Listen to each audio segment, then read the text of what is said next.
Após o período medieval ou a era medieval, nós encontramos aquela era que talvez seja a era mais falada da história do cristianismo, que é a era da grande reforma protestante, ok? Esse período da reforma protestante, nos manuais de história da igreja ou da história do cristianismo, ele comporta um período que vai de 1453, com a queda de Constantinopla, como nós vimos, até o final da Guerra dos 30 Anos, por volta, portanto, do ano 1648. Então, esse século, vamos dizer assim, esses 2 séculos, melhor dizendo, eles, de certa forma, caracterizam aquilo que foi o movimento da grande reforma.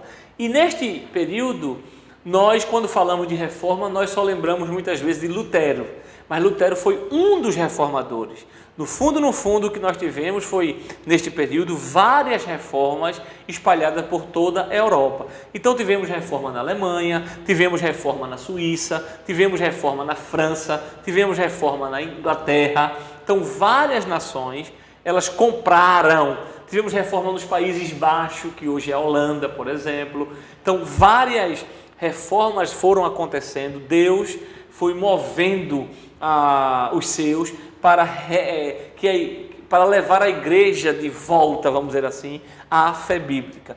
E, claro, apesar de todas essas reformas, nós sabemos que a principal, a primeira dessas reformas foi exatamente a reforma empreendida por Martinho Lutero na Alemanha, e mais especificamente no dia 31 de outubro de 1517, quando Lutero, no ato de coragem, ele afixou na porta do castelo de Wittenberg as suas famosas 95 teses.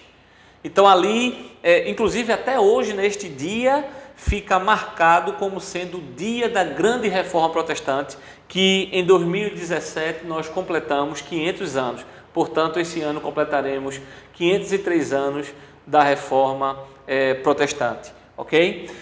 Outros reformadores além de Lutero, nós temos Calvino na França, nós temos Zwinglio na Suíça, nós temos Farel, e como eu falei para vocês, nos Países Baixos, vários outros homens de Deus também empreenderam e compraram esta batalha a favor da fé bíblica, promovida e iniciada por Lutero na Alemanha. E um dos temas centrais da reforma protestante é aquilo que ficou conhecido na história como sendo os 5 solas da reforma, né? E é interessante porque os nomes desses solas, eles estão em latim, que até então também era ainda a língua, vamos dizer assim, oficial em termos da teologia, né? Então nós temos o sola scriptura, que quer dizer em português somente as escrituras, e neste ponto os reformadores estavam dizendo sola scriptura no seguinte sentido: somente as escrituras, elas são a nossa regra de fé e de prática. Então, os reformadores rejeitaram com o sola scriptura exatamente aquilo que na igreja medieval estava sendo defendido em nome de uma tradição e em nome do magistério da igreja. A tradição e o magistério da igreja não podem estar acima da palavra de Deus. É isso que os reformadores estão dizendo, e eles disseram isso exatamente através do sola scriptura, somente a escritura. O segundo sola é o sola gratia, somente a graça. E a ideia defendida pelos reformadores com esse slogan é exatamente a ideia de que a salvação é obtida somente pela graça.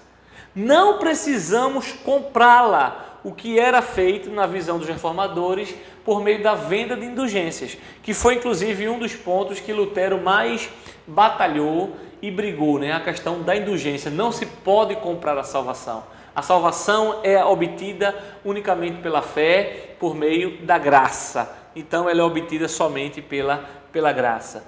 A irmã gêmea do sola graça é exatamente o sola fide, que defende a ideia de que a justificação de um pecador, era esse o entendimento dos reformadores, a justificação de um pecador é executada, efetuada somente pela fé.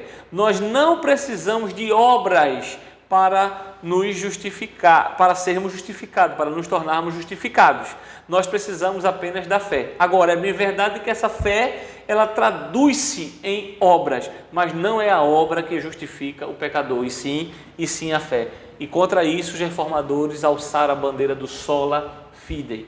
Temos os solos Christus, a tradução é somente Cristo, e a ideia defendida pelos reformadores é que Cristo é o único mediador entre Deus e os homens.